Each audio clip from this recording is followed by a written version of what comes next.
right now we bring to you Dallas Cowboys Executive Vice President Stephen Jones. Good afternoon, sir. Good afternoon, guys.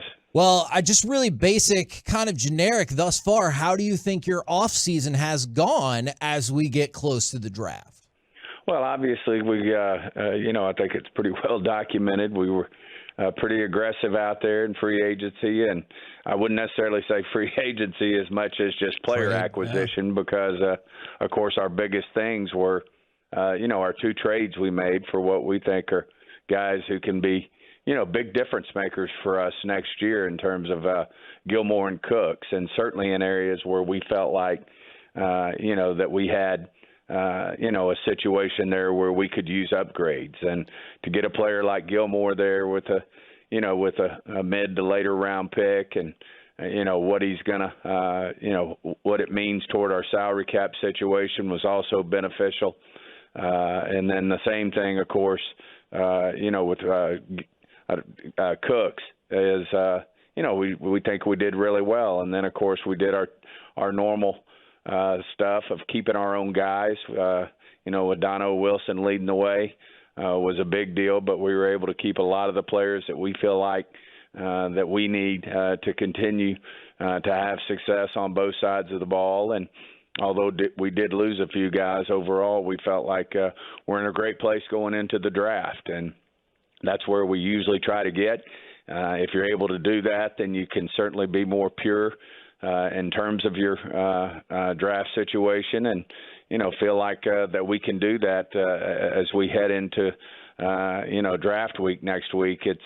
We think we're in a great situation to really improve our football team, but not be pressed necessarily to draft for a need or that type of situation. And kind of going along with that, when you say be more pure in the draft, does that mean it's easier to just go off of straight like best player available in a lot of situations? Absolutely. I just think if there's a player up there, I go back to previous drafts, a guy like a perfect example is a guy like C.D. Lamb. It wasn't necessarily on anyone's radar that we would take a receiver with the first pick, but when a guy like him falls down and we got that type of grade on him, you want to be able to take advantage of that. So we just feel like we're in that situation. We feel, certainly there's positions on the team, that you want to, beef up, but you don't necessarily have to do it with the first pick or the second pick, or the third pick as far as that goes. There's, we feel like we're going to be able to take care of situations, and that will ultimately get done throughout the draft. Obviously, you lose a Dalton Schultz. We drafted, Ferguson last year and ended up with a great value in Hendershot. We feel good about that position, but certainly, you'd like to think, and certainly the draft's heavy there, through, quite a few players in those top 3 or 4 rounds that we think can, be like a Ferguson or a Hendershot and come in and really help us. Do you rule positions out, especially early? Like, for example, I know y'all are set at quarterback, but like if one of the highly vaunted quarterbacks fell all the way down to 26, do you make exceptions where you're like, we just don't need that? Or are you like best player available is best player available?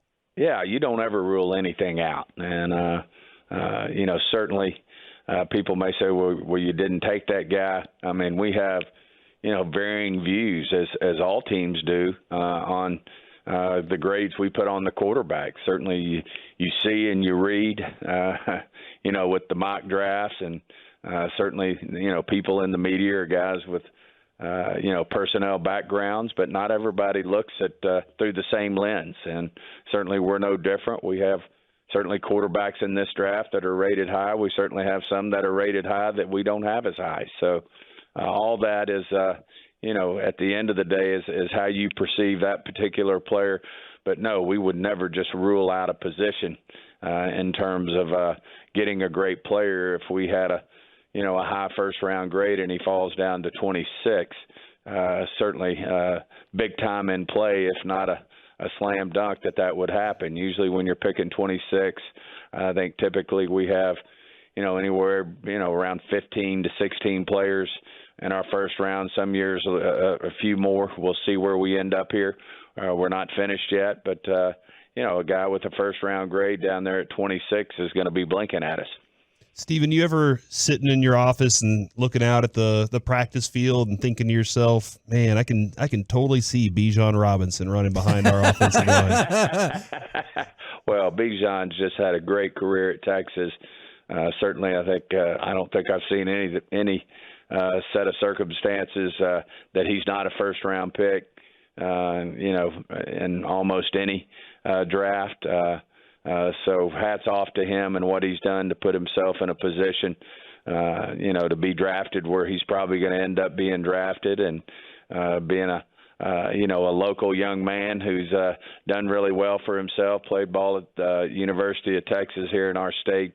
Hats off to him, and certainly a guy I'm sure when, that first day is over, he's going to certainly have a team, and you never know. Stephen, where is Tyler Smith going to line up this season? What's the plan there?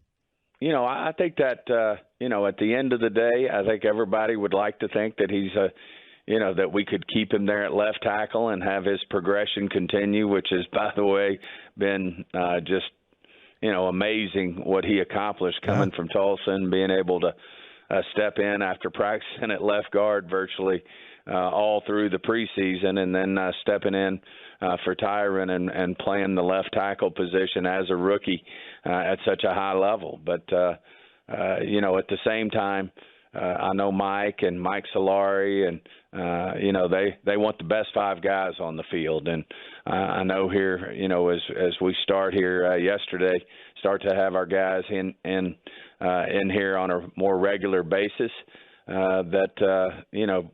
Certainly we'll see what that combination looks like. So you don't ever rule anything out. I do know everybody, deep down would love to think that we could continue to play Tyler there at the left tackle spot. But, at the end of the day, Tyler's going to be for that. Tyron was last year volunteering to move over to right tackle.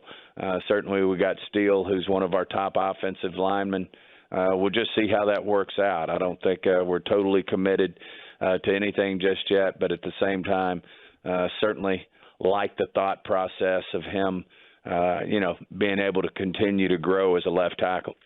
Now, you talked earlier about, by the way, really appreciate the in-depth detail on that. Thank you very much. For sure. You talked earlier about y'all and the Cowboys consistently doing a good job of keeping their own players. So I had a couple questions about, on the CD Lamb front, should we assume that fifth-year option is going to be picked up, and have any long-term negotiations begun with CD Lamb? Well, obviously our focus has been on keeping the guys who were free, keeping the guys that we could keep, but we're not able to, always have a clean run. But as we said, we were certainly thrilled to get Dono Wilson in the mix there. Certainly we lost some tough ones in terms of Dalton, and then, of course, Connor McGovern. But, that's certainly our priority. And, as we move forward, that'll become a bigger priority here as we move past the draft. We've historically signed a lot of guys during that training camp period to extensions. But, guys like CD Lamb and Diggs are certainly on our radar in terms of guys that we'd love to have around here for another 5-6 years, whatever that turns out to be. Stephen, when you're looking at the tight end position as you're going through all this, what is it that you guys, what are the traits that you're looking for out of that spot? We all kind of felt that we had some pretty good ones there this year, but there's also some good ones in this draft. So what kind of traits are you looking for out of the tight end? There's certainly, as college football has evolved, it's harder and harder to find the quote unquote, we call it the Y tight end, which is the inline guy who can block as well. Those are few and far between as we move forward. You certainly see them. We had a guy around here, Martellus Bennett, who a lot of people said if he wanted to, could have put on weight and been a left tackle, but certainly had the receiving traits too. But it's hard to find both, and that's what at the end of the day, that's what you'd like to really see. Ferguson's got a shot, to be a real efficient blocker as well as a productive receiver, which is I think what makes him have a chance to be unique moving forward.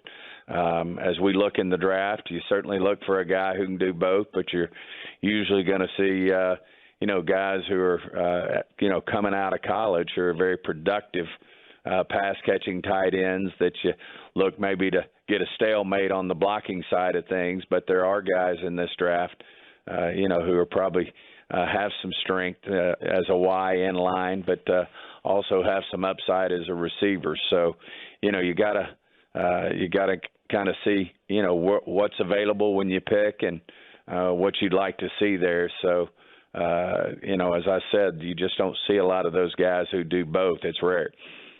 Talk with Stephen Jones, and we've talked with you a lot in the past about how involved you are in the cap and everything, and I've always been fascinated by that.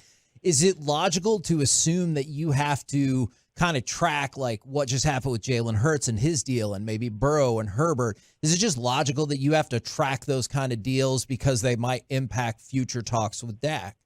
Absolutely. I mean, that's true at any position. I mean, you're always very cognizant of what people are being paid in our league, and especially at the top when you have guys not only like Dak, but you have players like CeeDee Lamb and Diggs. Certainly we were going through that situation with Donovan Wilson as a safety when we were trying to get him signed.